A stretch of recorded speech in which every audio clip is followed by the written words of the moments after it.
I don't over the system or anything. So I think back in the spring, folks liked the one about unicorns and dragons. And I thought, you know, everybody's pretty tired this time of year. So let's do something sort of fun, but historically accurate and related to the arts. So we're going to look at mythical beasts, monsters, gargoyles, and grotesques in art. And I do have a fun activity at the end, maybe perk us up a little. And the preview quiz, Jamie, could you keep posted in there for the folks that might join us late? So it's just 10 questions about some different creatures to get us started.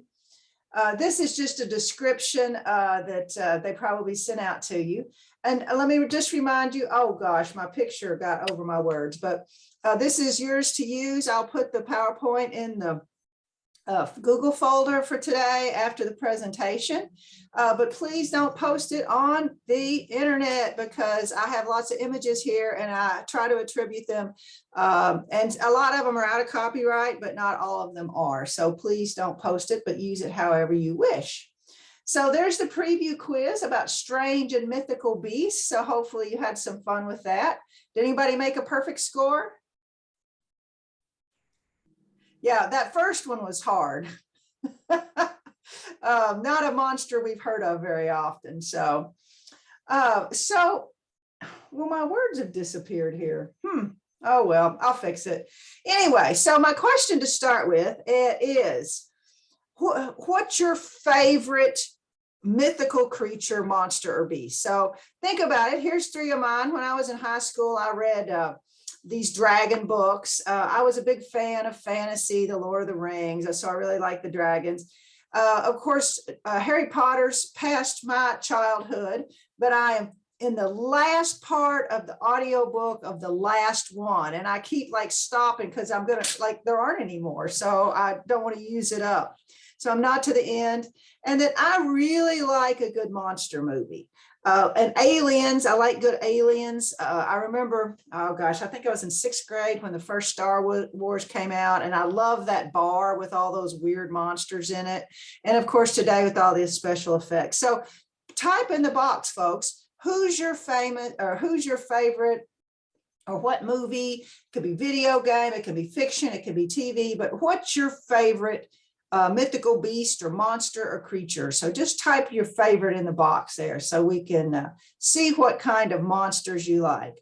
Griffin, oh yeah, zombies, The Walking Dead. I loved it at first, but I don't know, it kind of lost me somewhere along the way. I think zombies are kind of going out of style a little. I think other monsters are more stylish now. Anybody else got a favorite beast? Oh no, unicorn. Yeah, unicorns are really hot right now. Lots of unicorns on, especially little girl stuff, pink unicorns. Ooh, I don't know, the echinida. Ooh, Bigfoot, that's a good one. I know I probably butchered that, the one Barry put there. Yeah, hippogriffs. Yeah, the Harry Potter ones are great, right? I love it when they go to the greenhouse and all those weird plant monsters.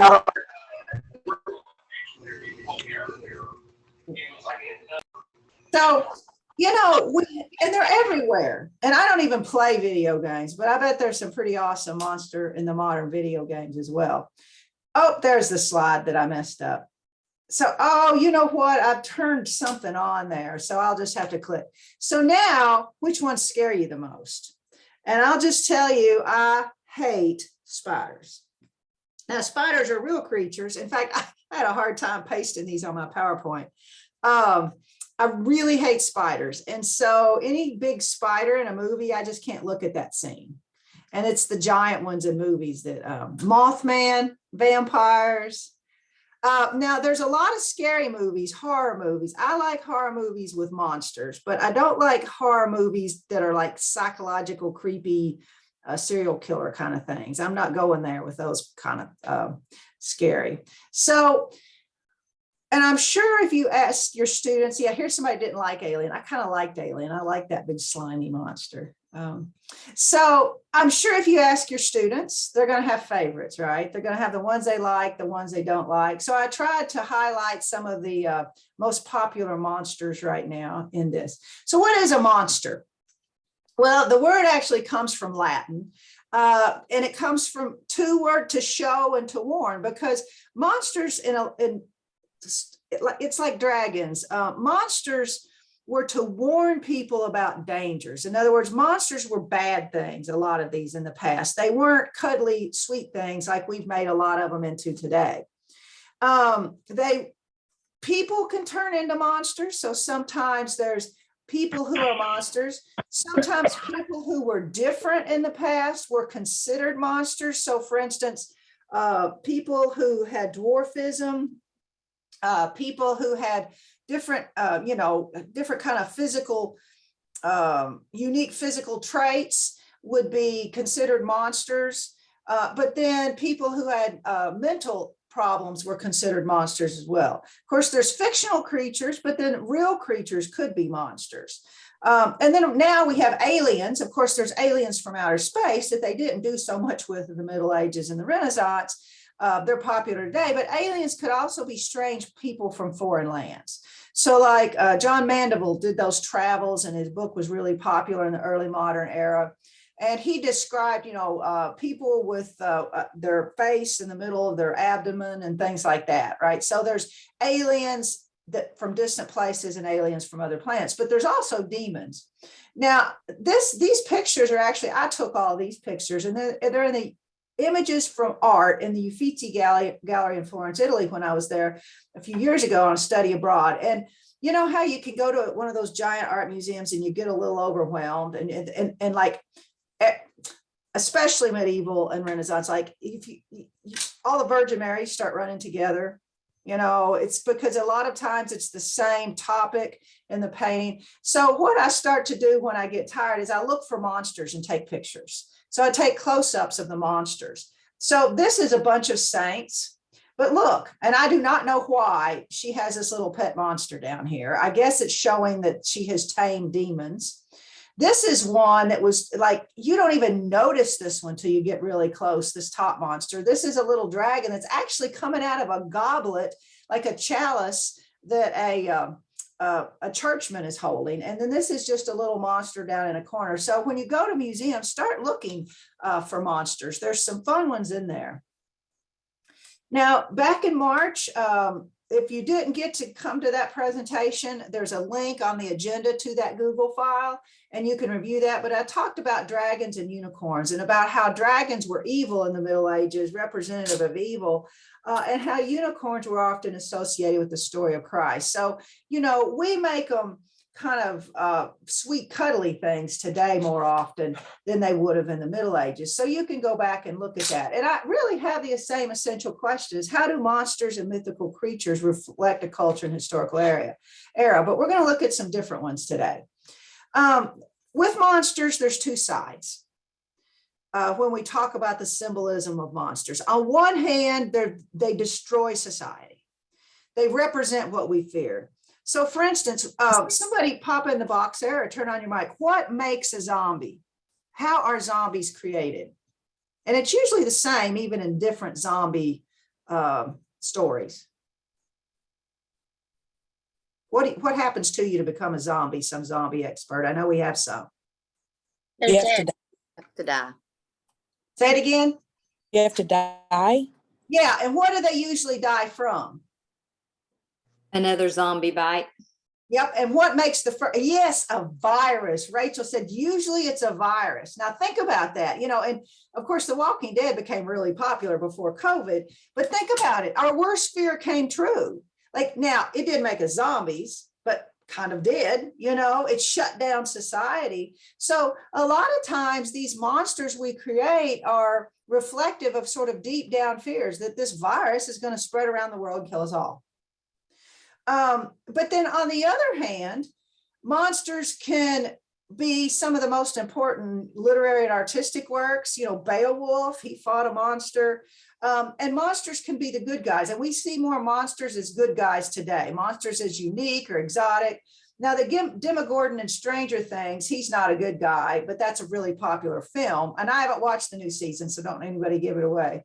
And then this newest one, Wednesday, I've watched the first 2 episodes, and they're all, quote, freaks, but you like them, right? They're the good guys. Wednesday's weird, but she's the good guy. And so we've sort of flipped that. And a lot of that comes with our awareness that people who are different aren't bad.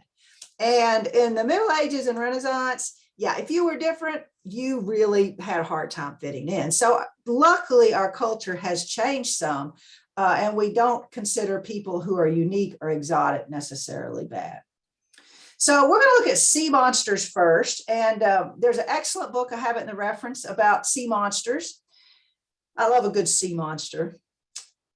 And what is a sea monster? Well, in ancient, so we're talking about Greeks, Romans, ancient culture, and medieval authors defined a monster as something that was against nature. And St. Augustine, he believed that monsters, including sea monsters, taught us about the dangers of sin, but on a map, they also represented dangerous unknown territory. So places you should be careful about going when you're navigating the waters. Now, there was a 13th century writer and theologian that actually wrote 2 separate books on sea monsters, and he distinguished them by rarity and size. But keep in mind that some of the things they called monsters were when they cited real creatures like walruses and whales. So, but then sometimes, you know, a mermaid or a merman, I don't think those exist. So some of the things they were describing could have been a description of a real thing. So it just depends. And of course, not many people would have seen a walrus or whale. So as these descriptions were passed down, they became more and more unique and monstrous, right? There's a few maps, or excuse me, very few maps have survived from the ancient world. So we're not really sure if they drew monsters on their maps, but there are some sea serpents and a merman on an Assyrian frieze. So this is a picture of the larger part of it. And then here's a merman, and you notice he's got that Assyrian beard. He looks like a very Assyrian merman from the region of ancient Mesopotamia, but they've also got regular fish up here too. Here's a sea serpent, turtles. So they've got some regular sea creatures in there as well. And most of the ancients and up through the Middle Ages believed that for everything we had on land, there was equivalent in the ocean. So there were sea dogs, there were sea lions, there were sea pigs, there were sea horses. And these are all mosaics. And I know they're different colors, but they're not in real life. I had to get pictures from different sources. But these are all some of those equivalents on this ancient mosaic floor. And so a lot of mosaics depict these sea monsters. So we have the sea horses. So see, they've got like a fish tail, but a horse front. Here's a sea lion, not that creature we see in nature shows today. Here's a sea ram. So this was a belief that lasted really up and through the Renaissance, that there was an equivalent out there, and somebody surely had seen them somewhere. So in medieval maps, there were 2 kinds of maps that would depict monsters. The first ones were maps of the world, mappae mundi in Latin. And these were hand painted or hand drawn, and they gave a pretty general idea of geography. But remember, you know, a lot of the geography they knew was incomplete or vague. And it usually showed the world as a circle of land surrounded by ocean. But then there were also nautical charts, and they would decorate those with sea monsters sometimes too. And those had information that actually helped you navigate in the ocean. I love this. This one's an aquatic bull. And this is actually part of a giant painting on a church I think on the ceiling in Switzerland. He looks like an aquatic elephant. He's pretty unique. But remember, people painting these things hadn't really seen elephants either. So why were there monsters on maps? Well, the author of the book, that's I think probably the only book that has really delved into this topic, he really says, you know, we're just not that sure. A lot of medieval maps didn't have any monsters at all because they were just too small. And sometimes they warned of dangerous unknown areas, right? The sea could be dangerous, but a lot of times, oh gosh, and I've got C, I was dictating today. I'll have to fix that. Part of it was the cartographer or the artist wanted to show their talents.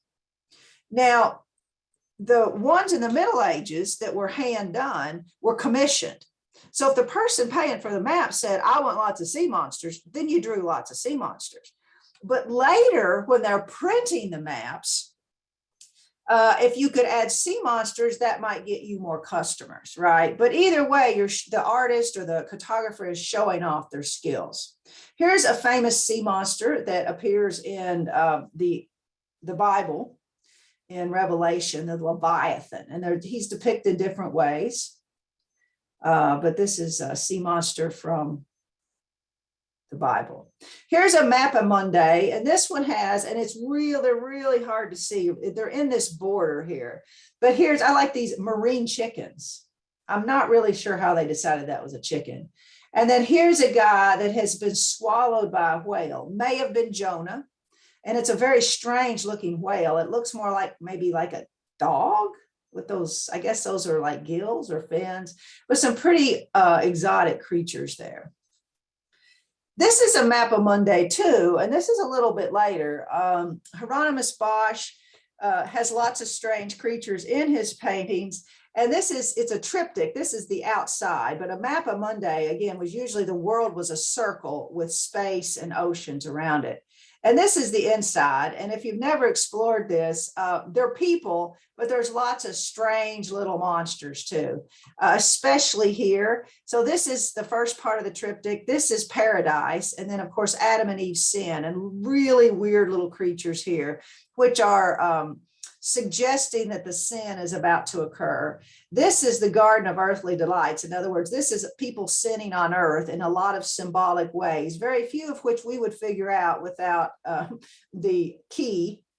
For instance, fruits, soft fruits, strawberries and berries represent sexual activity. And then this is hell, and there's some really good monsters there. This painting is huge, but it's really worth exploring if you want to see some good monsters or strange things. So here's another map, a nautical chart, and sadly I could not find close-ups of this one that were very readable. This I think is a whale right here, but you can get an idea of how different these were because they actually were labeled with information a sailor could use. This is Europe. See, there's Spain. Here's Italy. Here's the coast of North Africa around the Mediterranean. So the Renaissance monsters shift a little. They're going to be a little bit different. Here's some from a map that was actually in a book. And the book was Voyages and Travels, Early Works to 1800 America Discovery and Exploration. It's got this really, really, really big long name. And I think I've copied and pasted something wrong there. I'll fix that. But in the borders of this is where the best monsters are. There were cannibals, which are a kind of monster. And actually cannibals did exist. And look, they're chopping someone up. This looks like something out of a scary movie today and getting ready to cook them here. There's arms and legs. This is a siren or a mermaid. And do you recognize that two-tailed siren and mermaid? You drink coffee out of a cup with one. The Starbucks logo is a two-tailed mermaid or a siren. These are dolphins. And these are actually, I think, dragons. Dragons were believed to live in India. So these were land creatures. But the monsters start shifting a little, and they are inspired by ancient Greek and Roman images. So they're a little bit different than the monsters we would have seen in the Middle Ages. Here's another nautical chart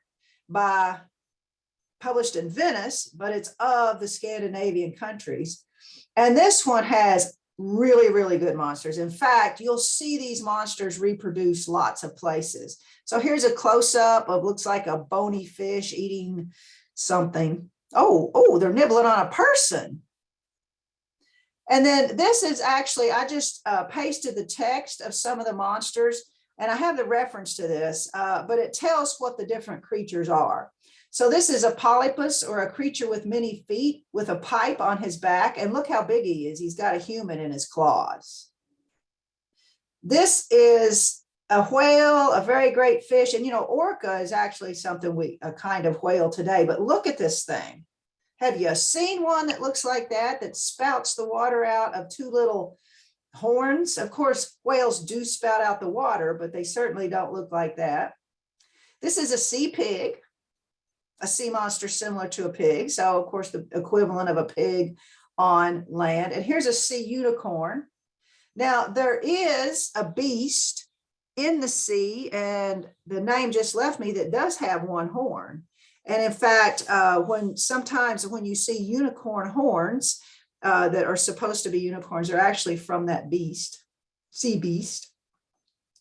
Here's a whirlpool, a kind of whale who has floods of waters that sink the ship. So in other words, there was a monster in a whirlpool. Here's a Xiphias, a swordfish that's eating a seal. And there's the rest of the text. It didn't all fit there. A sea rhinoceros, look at that one. Who knew? 12 feet long. And then the whirlpools, and I'm terrible at pronunciation, so I'm going to let you mentally pronounce that one. Here's another sea creature, and it's based on ancient Greek myth. So again, by the time we get to the Renaissance, we get different versions of monsters than in the Middle Ages. And it's an ichthyocentaur. Now, here's an ichthyocentaur, a monster from ancient Greece, and it is outside of the state of Missouri Capitol building. Now, who would have thought that this creature from the ancient world is going to appear over and over and over? Of course, it's a popular motif in Renaissance art, and so they have a Renaissance-looking sort of statue there. So why did sea monsters end on maps? And they did. They continued to appear until the 1600s. So we get up sort of through the Renaissance, and they stop appearing because the world changes. The tools of a narwhal. Sorry, I just saw the comment. Thank you for the beast that they thought it was a unicorn horn. Technology, right? We get the compass, we get the sextant, we get better sailing technology. So people are going places all over the world. They can navigate. We learn more. We have an advance of science. So we learn more and more about what's out there.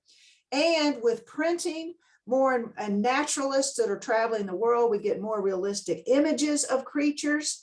So new technology, navigation, science make us realize that, you know what, there's not really sea monsters out there. Now there are whales, but we start hunting whales and using them like a natural resource. So if we see something on a map, we don't see sailors about to be devoured by a sea monster.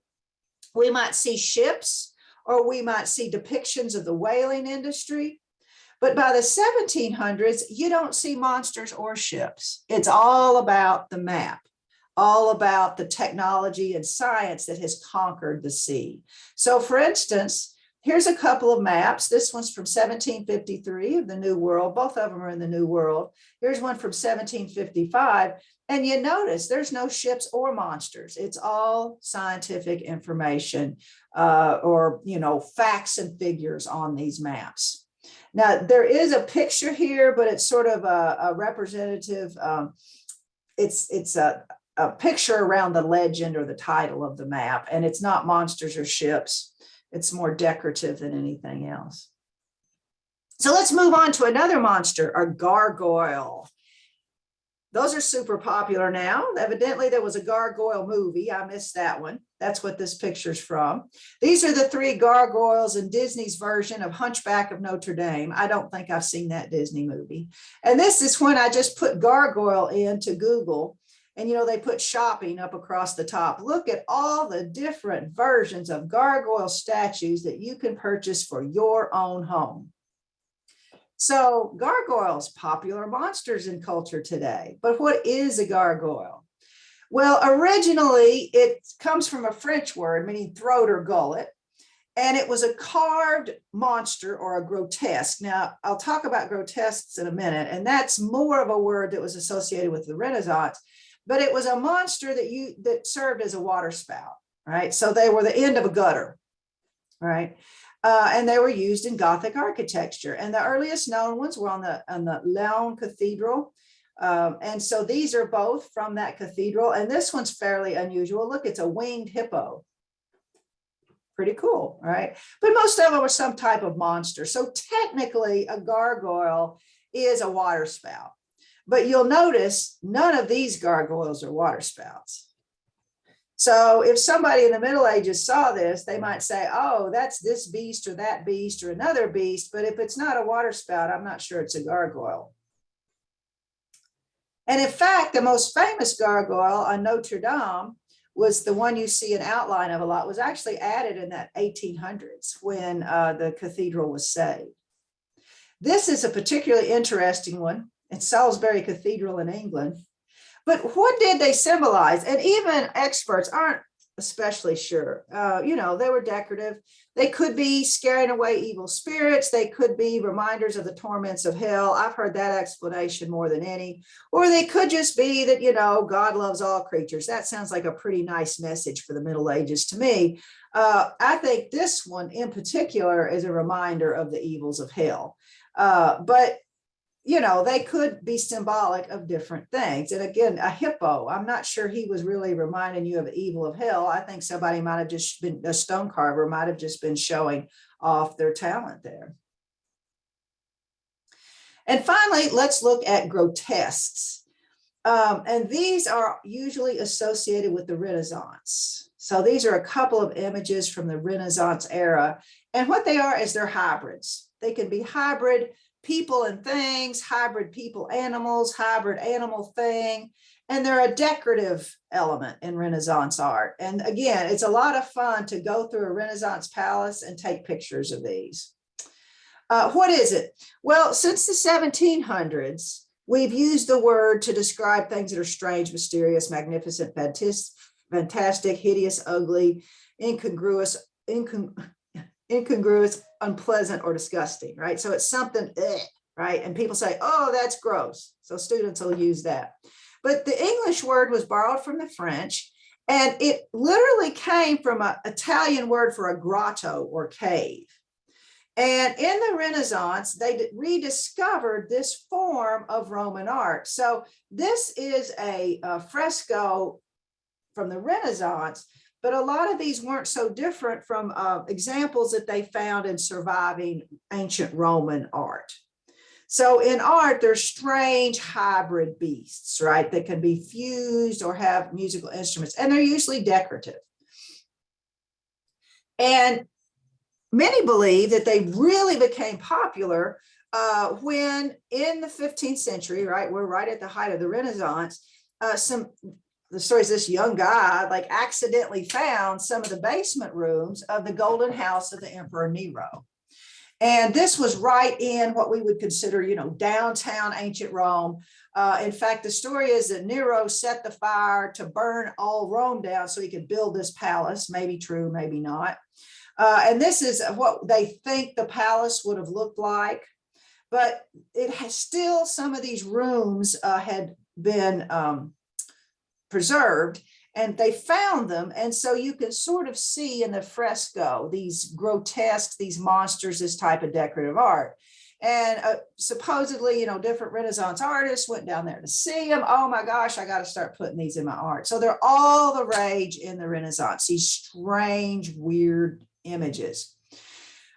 These are all images from the ceiling of the Uffizi Gallery, which is the big art museum in Florence, Italy, right? And of course, Florence was the center of Renaissance art.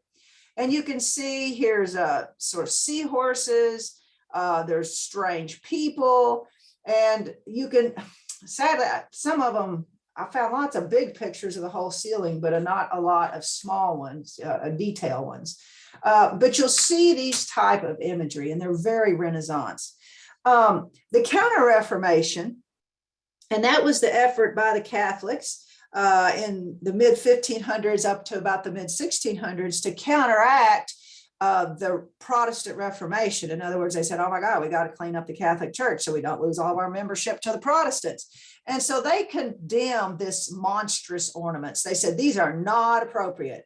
But they did begin to go out of fashion. I'm not sure if it's because the Counter-Reformation said so, or people just moved on to different imagery. But you'll see lots of this type of design in Renaissance art. There's also, and oh no, Oh, I got to slide out of order. Sorry.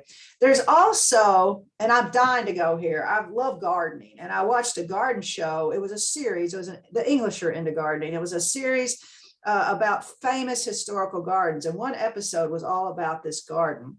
And it's called the Park of the Monsters. It was created in the Renaissance in the 1500s, and it's full of sculptures of animals and mythical creatures and grotesques.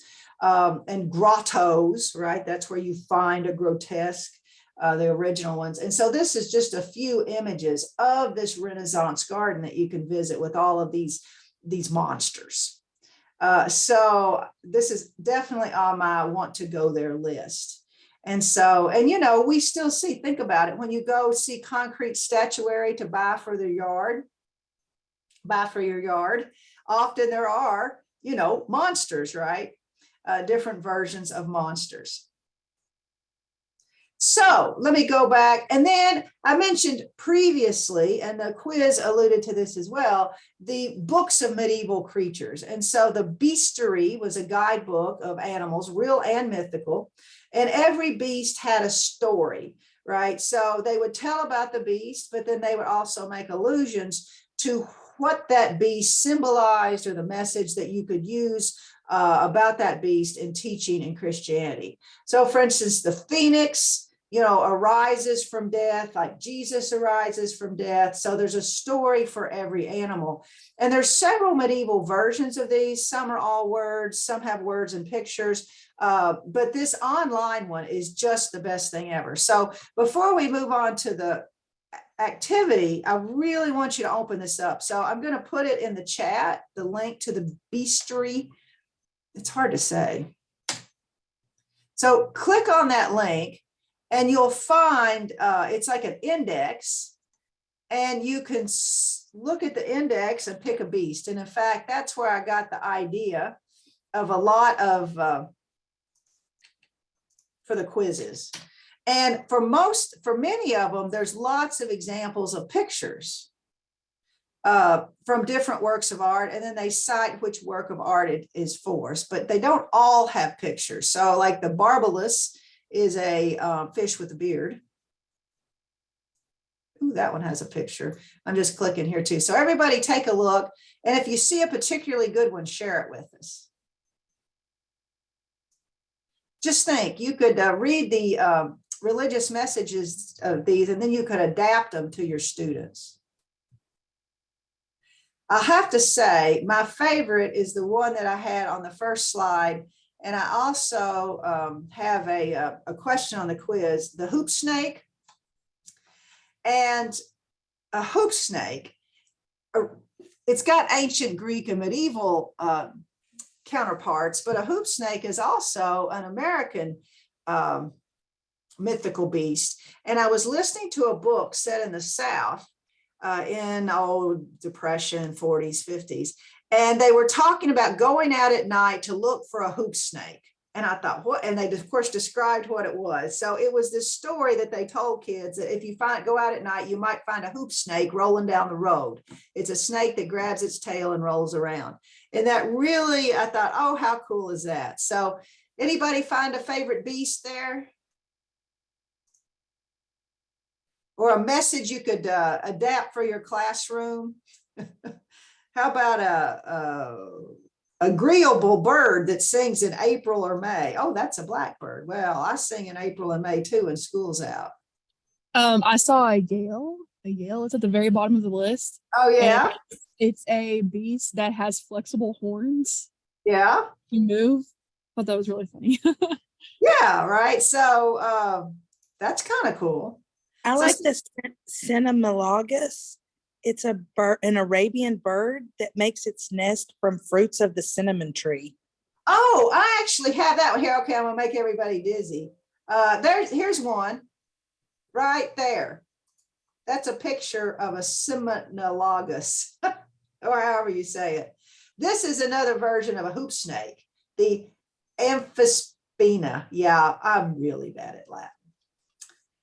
So lots of fun there. So what we're going to do is, this is our activity. And like I said, I thought we could kind of have fun with this. So I made sort of a handout, and it's in the file for today, but you can use this as well. So we're going to make a voodoo varmint, and we're going to make a vivacious varmint.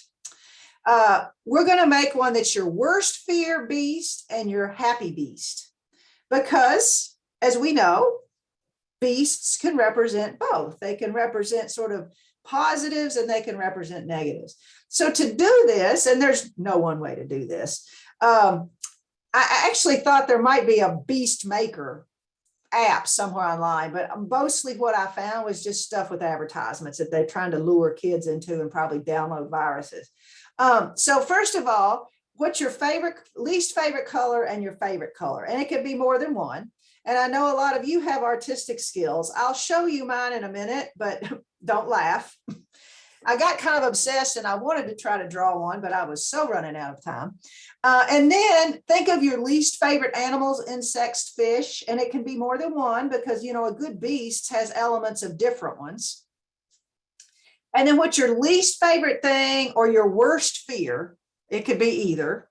And then what's your favorite thing or thing you enjoy the most, right? So two sides. And then to give it a good name, use a language translator. Google language translator. I used Latin just because, you know, I'm into the medieval beasts.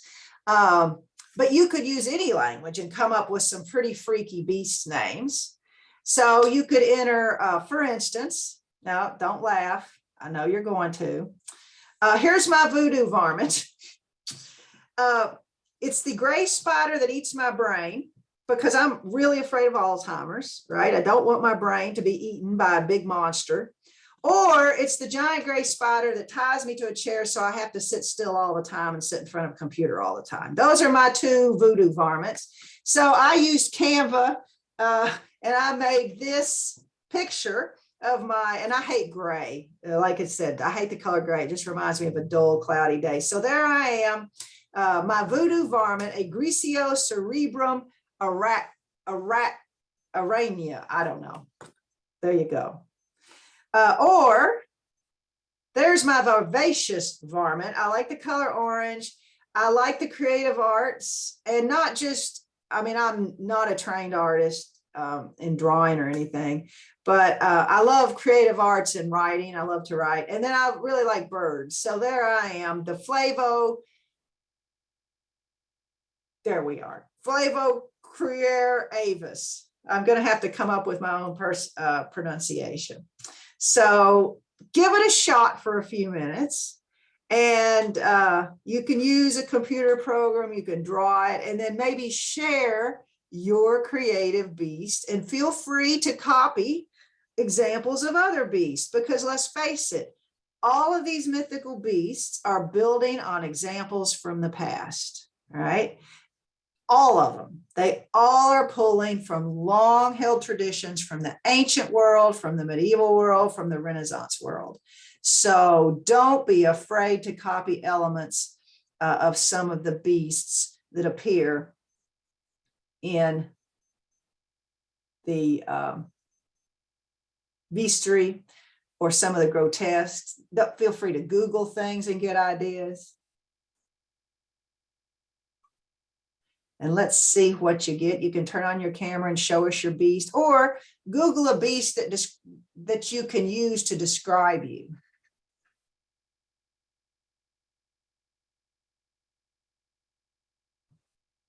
A tiny troublesome fly. I had those students. Oh, darn. There's no picture of that one.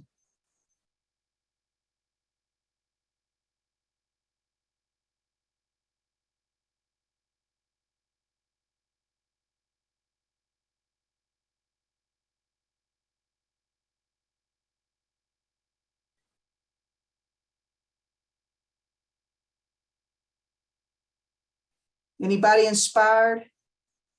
Anybody find, or if you find a particularly good website to inspire you?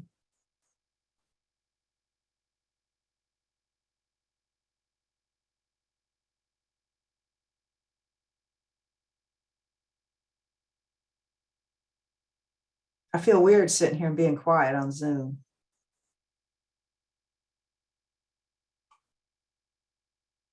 Oh, according to the bestiary, a spider is an aerial worm that takes its nourishment from the air. Ooh, hot pink slug mop. Ooh, I like that. Yeah, mopping is pretty. I'm going to have to Google that.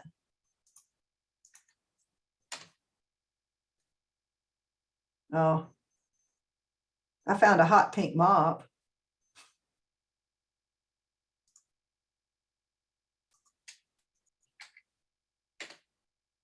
Oh, that's pretty awesome. You know, and that's the thing. When you think about the things all over the world that ancient and medieval people didn't get to see, and we get to see it all, you know, through television. Some of the things they imagined exist almost.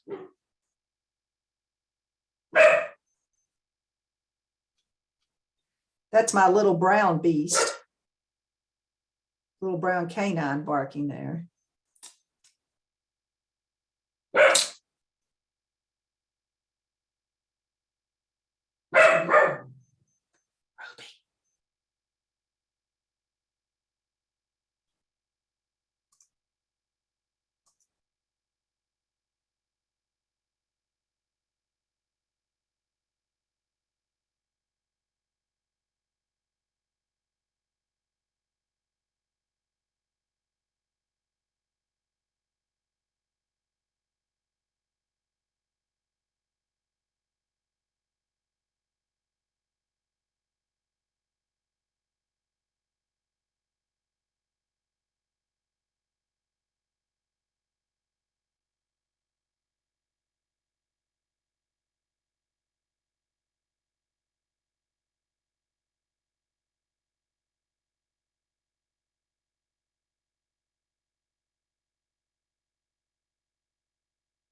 Oh, I just realized my microphone was off. I turned it off because my dog was barking.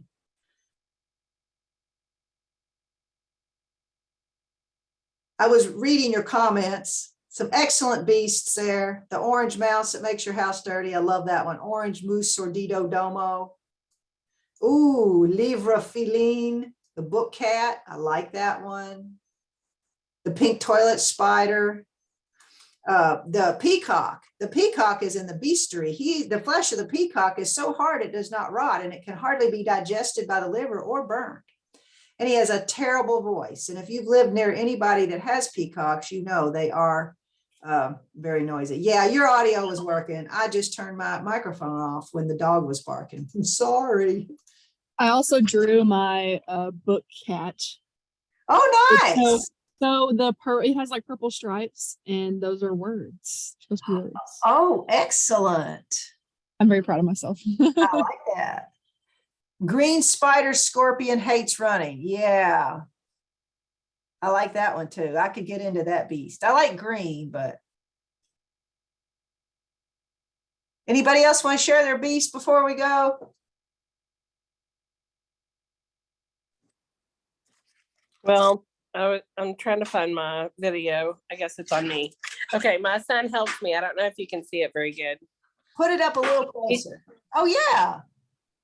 That's his version of my orange mouse. I hate mice, and I hate cleaning house, but I also hate a dirty house even worse. So but it's pink because it's on pink paper. Okay, I like it.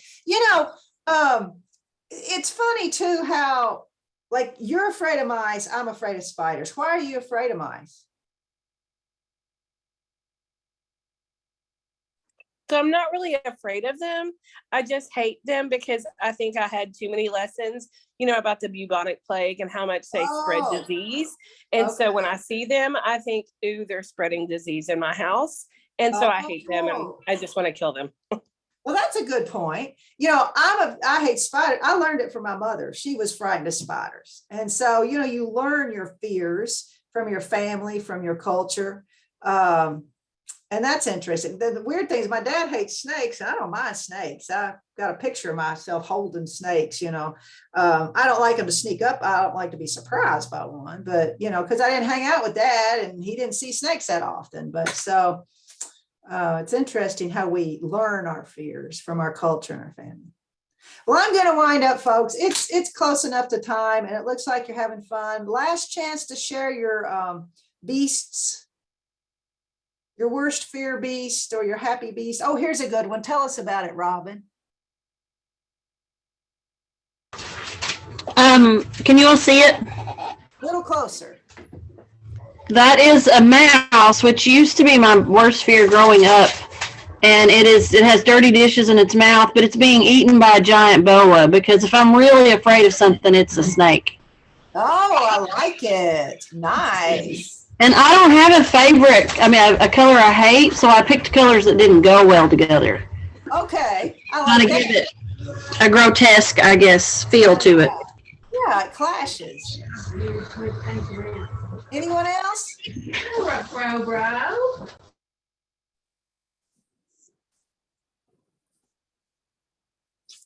Here is mine. I don't know. Can you see it? A little closer. It's on my computer screen. I don't know if you can see it. I don't like the color purple. I hate spiders, and I don't like to talk in public. Like, I'm fine with kids, but grown-ups I don't like. They freak me out. So I just found this on the internet. Well, we can't see it. Can you share screen? I'm not sure. Oh, probably because I'm sharing screen. Here, let me unshare. It's just a spider with a bunch of eyes and its tongue sticking out. That's Okay. purple. And Susan had one too, I think. What's yours, Susan? Let's see. I don't know if you can see mine. I can't see me, so I'm not sure where it is. So Yeah, there you go. yeah. Yep. So that's my pink spider that's jumping out of the toilet, because I hate cleaning the toilet anyway, and I don't like pink. So there you go. But I dislike public speaking even more than cleaning the toilet. So I should have thought of that one. You could make sort of a toilet microphone grotesque. That's a good idea. Anybody else? I'm scrolling through here. Well, hopefully you'll have some fun with this, or your students will have some fun with this. And now you know the difference in a gargoyle, a grotesque, and a mythical and real beast, and how they represent our worst fears and positive messages, right? So they can be both. So thank you so much, folks. And I'll see you sometime in the future, but not before the first of the year. Thank you, Dr. Reeser. I love those different creatures you all came up with. That was really fun to read, and I like looking at those drawings. And I'll put the PowerPoint in the folder as soon as we sign off today. And I will add that to your all shared drive too, once you share that. I did put the session evaluation in the chat for you guys to go ahead and fill out, and I'll be here if you guys have any questions. Just a reminder, let me stop recording.